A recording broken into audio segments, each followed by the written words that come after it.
Ask the Doctor by GPDQ. Expert medical advice for you, your family and your colleagues.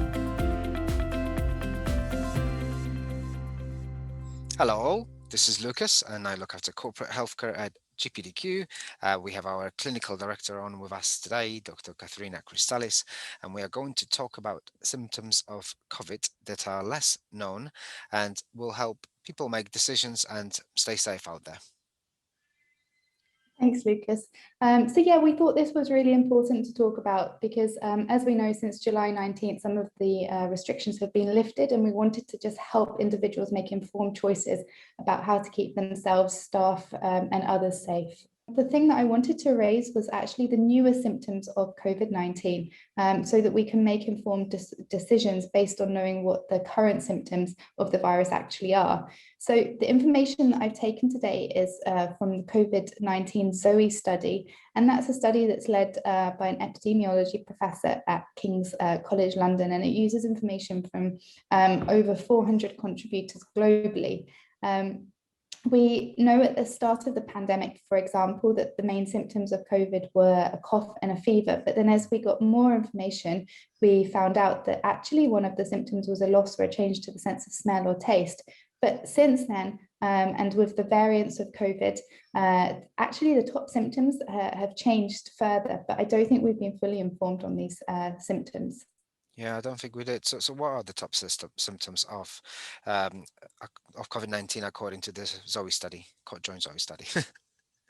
So the ZOE study suggests that there are actually many symptoms, probably about 20 symptoms, including, for example, unusual tiredness, headache, sore throat, runny nose, diarrhea, loss of appetite, and their importance, for example, has changed over time.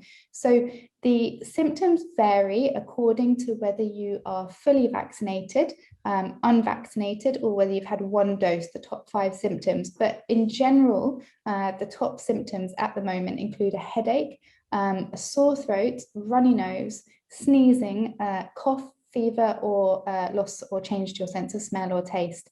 But actually those 3 symptoms that have been drilled into us, the cough, fever, and change to your sense of smell or taste, are not the top symptoms anymore. According to this study, the top symptoms would be headache, sore throat, runny nose, and sneezing. Yeah, similar to hay fever in a way. So what should I do if I have any of these symptoms then? So if you have the main symptoms that the government has spoken about, so the cough, fever, or change to your sense of smell or taste, we know what to do. We can isolate and we can get a PCR test. And we've been very good at doing that so far. So the question is, if you have the other symptoms, so you can get a lateral flow test, but the problem is they're not quite as accurate as a PCR test. But you can get a PCR test through this ZOE COVID app if you have one of the other symptoms I've just mentioned.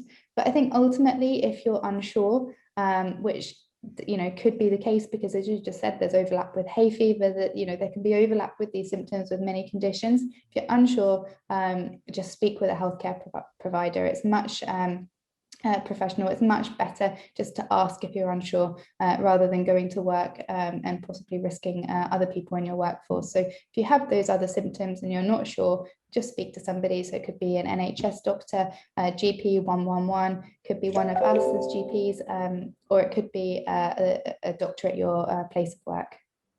Absolutely. Well, thank you so much. Always super insightful, and I think it's now more important since we've got those new variants coming in to understand that. We have also included a link for people to find those top 5 symptoms and do their own research, I guess, because that's also quite important, because you know yourself the best, I guess. So thank you so much, Dr. Kathrina. Thanks, Lucas. Yeah, thank you all for listening. Do tell your friends, and remember this week to put yourself and your health first.